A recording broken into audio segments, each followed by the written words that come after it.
Welcome to another deep dive.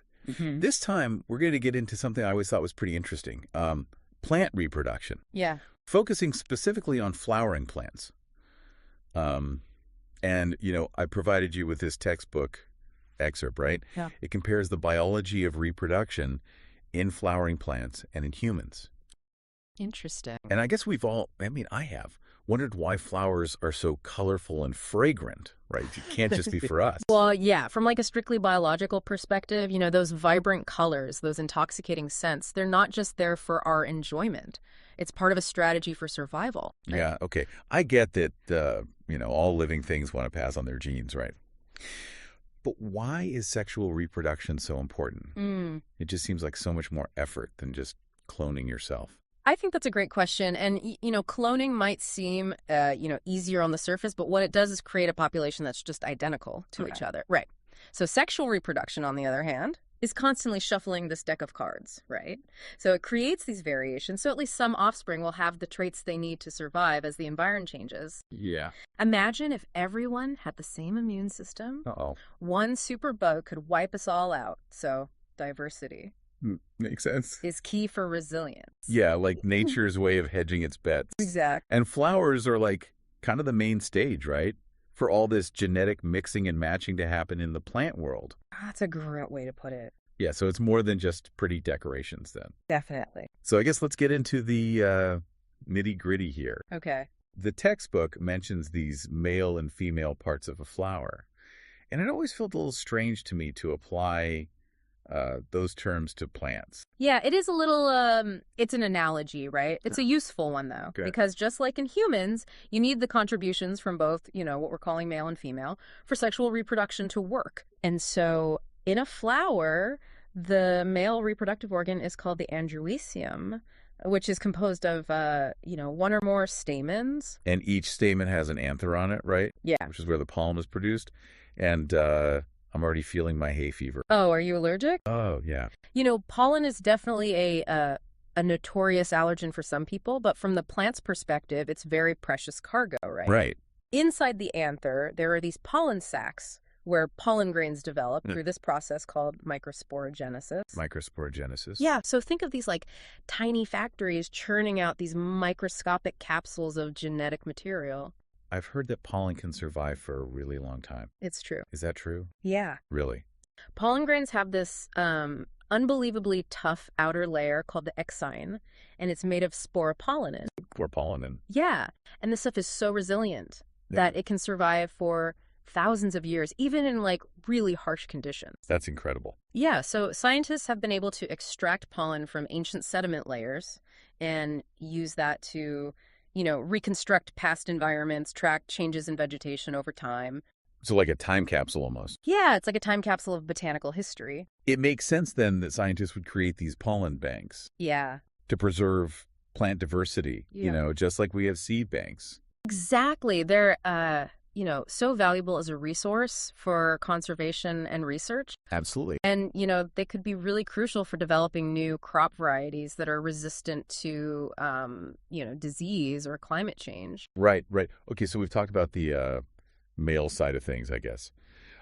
Let's talk about the female reproductive parts. Okay. The textbook mentions the gynoecium, The gynoecium. which I vaguely remember from, high school biology.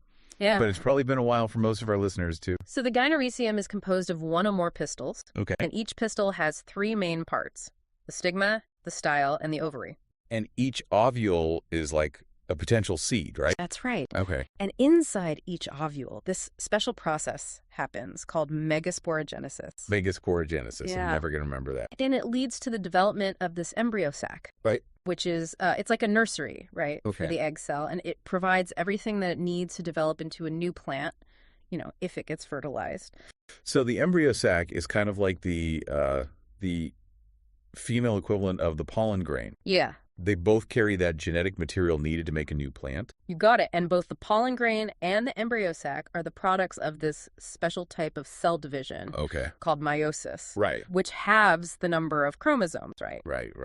Which is crucial because when the male and female gametes fuse during fertilization, Yeah. the full chromosome number is restored. It's like two halves coming together to make a whole. But how do these tiny gametes, like tucked away in all these structures, actually find each other? That's where the next chapter of our story unfolds. Right. That's pollination. Pollination. Yes. We're going to need to take a break. Okay. We'll be back in just a minute. Sounds good. So pollination. Yeah, pollination. It's like the ultimate plant meet cute. Yeah. You know, where those tiny pollen grains finally get to meet with the embryo sac. Yeah. You know, I have to admit, when I think about pollination, Yeah. my mind immediately goes to bees Sure. buzzing around a field of flowers. Bees are definitely important pollinators. Yeah. But, the world of pollination is much more diverse than that. Okay. You can think of it as this, vast matchmaking network with all these different characters, from tiny insects to big mammals Flat. and even, the forces of nature themselves. So it's not all about the bees then. Not at all. What are some of the other matchmakers out there? Well, we can classify pollination into two main types. Okay. Abiotic. Abiotic. Biotic, okay? So abiotic pollination relies on non-living forces like wind and water. Okay. Like a message in a bottle, but with pollen instead of a love letter. Exactly. Yeah. So think about grasses. Yeah. They have these feathery stigmas Okay. that wave in the wind, so they can catch those pollen grains that are carried on the breeze. Okay. Or you can think about Vallisneria. That's an aquatic plant where the male flowers actually detach. What? Yeah. And float on the water's surface, hoping to bump into a female flower to deliver their pollen. That's so cool. Yeah, so abiotic pollination Yeah. is all about these chance encounters. Okay, so that's abiotic. Yeah. What about biotic then? Biotic pollination is where the real drama unfolds. Okay. This is where animals come in. So, picture a hummingbird Yeah. flitting from flower to flower. Yeah. Its long beak, perfectly adapted to sip nectar, right? Yeah. While it's inadvertently picking up pollen, transferring it to the next bloom. Or imagine a bat, visiting a night-blooming cactus, drawn by its, heady fragrance and its sweet nectar. Yeah. So they all play a part. Okay, it sounds like a beautifully choreographed dance. It is. And I guess that's where those, colorful petals and those alluring fragrances come in, right? Yeah, Flowers have to make themselves stand out if they want to attract those pollinators. exactly. Flowers have evolved, this incredible array of adaptations Wow. to entice their preferred pollinators. Okay. So color is a big one. Yeah. Bees are attracted to bright yellows Right. and blues, Okay. while birds are drawn to reds and oranges. Makes sense. Fragrance also plays a big role. Yeah. Some flowers release their perfume during the day to attract daytime pollinators, Right. while others save their fragrant allure for the night to entice moths or bats. So it's a whole sensory experience to attract a specific audience. Yeah. But wouldn't some animals try to cheat the system?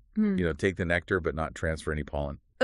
You've hit upon a fascinating aspect of coevolution. There's always this arms race, right? Gross. Between plants and their pollinators. Yeah.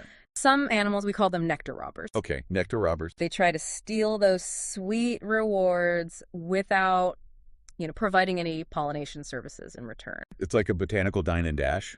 In a way, yes. Yeah. But plants have evolved counter strategies. Oh. So some have developed thicker floral tissues to deter robbers, Okay. while others have, really intricate floral structures that force visiting animals to brush against those pollen-bearing parts. So it's this constant back and forth. Yeah. This interplay between attraction and defense. It makes you realize just how intricate It is. and dynamic the natural world is. Absolutely. But back to the main event here. Pollination. Okay. Let's say a pollen grain has successfully landed on the stigma Yeah. of a compatible flower. Okay. What happens next? This is where things get, even more intricate. Okay. So not just any pollen grain can fertilize any flower. Right. Right.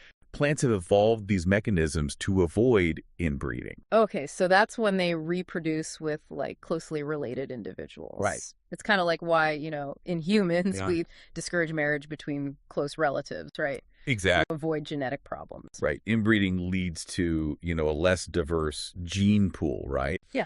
Which makes a population more susceptible to diseases and less adaptable to change. So how do plants avoid, accidentally self-pollinating? Well, one way is through timing. Okay. So the pollen might be released at a different time than when the stigma is receptive. Okay. Another strategy is spatial separation. Okay. So the anthers, which produce the pollen, might be positioned far away from the stigma Okay. within the flower. Got it. Or the flower might have this structure that physically prevents pollen from reaching its own stigma. Okay, so it's like a built-in system to ensure outbreeding. Yeah, and there's another one. That's even more fascinating. What is it? It's called self-incompatibility. Okay, self-incompatibility. This is where the pistil can actually recognize pollen from its own plant. What? Yeah. And reject it. So it's like a chemical handshake, right? Yeah. And the pistil's like, nope, you're too close. I'm not interested. Exactly. How does that even work? It's all about genetics. Okay. There are these genes that control the compatibility Right. between the pollen and the pistil. Yeah. And if the pollen and pistil share certain versions of these genes, the pistil will activate a cascade of biochemical reactions that prevent the pollen grain from, germinating or growing its pollen tube down to the ovary. So it's like a security system Yeah. that only allows compatible pollen to enter. That's a great analogy. Okay, so let's say a pollen grain has passed all the tests, right? Okay. And is allowed to germinate. Yeah. What happens then? So the pollen grain. After it lands on that compatible stigma, Yeah. starts to germinate. Okay. And it grows this pollen tube Okay. that extends down through the style, Yeah. guided by chemical signals from the pistil. Okay. So this pollen tube is like a lifeline carrying those male gametes towards the ovule, which awaits in the ovary. So the pollen tube is like a tunnel, burrowing through the style to reach the ovule. Yeah. But what happens when it finally arrives? You're right. It's the culmination of all these intricate processes, right? Right. So the pollen tube enters the ovule through this small opening called the micropyle Okay. and releases its two male gametes into the embryo sac. Okay, and that's the moment of fertilization. That's it. Right. Yeah, and this is where things get really interesting because flowering plants have this unique process called double fertilization. Double fertilization? Yeah. What's so double about it? So in most organisms, Okay. fertilization involves one male gamete fusing with one female gamete. Right, right. But in flowering plants, Yeah. you get a 2-for-1 deal. It's like buy one, get one free. Yeah, so one of the male gametes fuses with the egg cell to form the zygote, which will eventually develop into the embryo. Okay. That's the classic fertilization we're all familiar with. Right, right. But the other male gamete Yeah. fuses with two polar nuclei in the central cell of the embryo sac, forming the primary endosperm nucleus. Wait, so there are two fusion events happening at the same time. That's right. One creates the zygote, Yeah. and the other creates the primary endosperm nucleus. the primary endosperm nucleus. Yeah, and that's where the double fertilization comes from, right? Okay. So this primary endosperm nucleus will go on to develop into the endosperm, Okay. which is this nutrient-rich tissue that surrounds and nourishes the developing embryo. So it's like the embryo gets its own pantry stocked with all these snacks? Exactly. The endosperm is so crucial for providing the embryo with the energy and resources it needs to grow. Okay. Think about coconut water. Yeah. That's essentially liquid endosperm. Wow. Or the white fluffy part of popcorn that you enjoy, that's endosperm too. This double fertilization business is blowing my mind. It's amazing, right? Yeah. How much complexity is packed into these, tiny structures Right. and processes. We've come a long way from that bee buzzing around a flower. We have. Okay, so now we have a fertilized ovule. Yeah. How does that transform into a feed? That's what we're going to talk about next. All right. Okay, so now we have this fertilized ovule. Yes. How does that transform into a seed? Well, it's like watching, this tiny plant nursery Yep. taking shape, right? And it all starts with those integuments Oh, yeah. that we talked about. They're like protective layers. Exactly. So they develop into the tough seed coat that, That we're all familiar with. yeah, and the micropyle. That little opening Right. that allowed the pollen tube to get in, Yeah. that persists as this tiny pore. Yeah, okay. And that's really crucial because it allows water and oxygen Right. to get into the seed during germination. So it's like a little doorway for the Yeah. essentials of life to get in there. Exactly. So what about the inside of the seed? Okay. We have the zygote, Yeah. which will become the embryo, Right. and we have the endosperm, which is the food supply. Yes. How do those develop? So the endosperm really starts to take off first. Okay.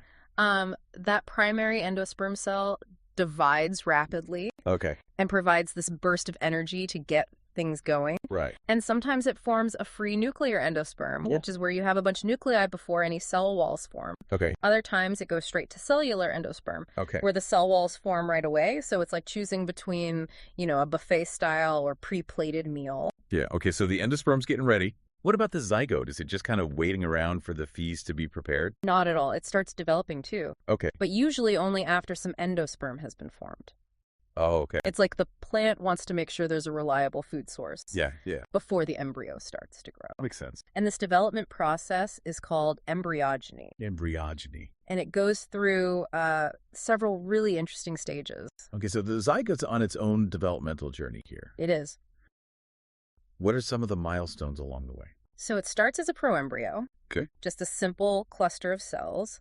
Then it becomes globular. Okay. Kind of like a tiny ball. And then it takes on this heart shape. Okay. Which is especially noticeable in dicots. Dicots. Yeah. The group of flowering plants that includes beans and peas. Okay. And finally, you have this mature embryo. Okay. Which is this miniature plant in waiting, right? All right. With all its essential parts. A rudimentary root, a shoot, and one or two cotyledons. Hold on, cotyledons. This. That sounds familiar.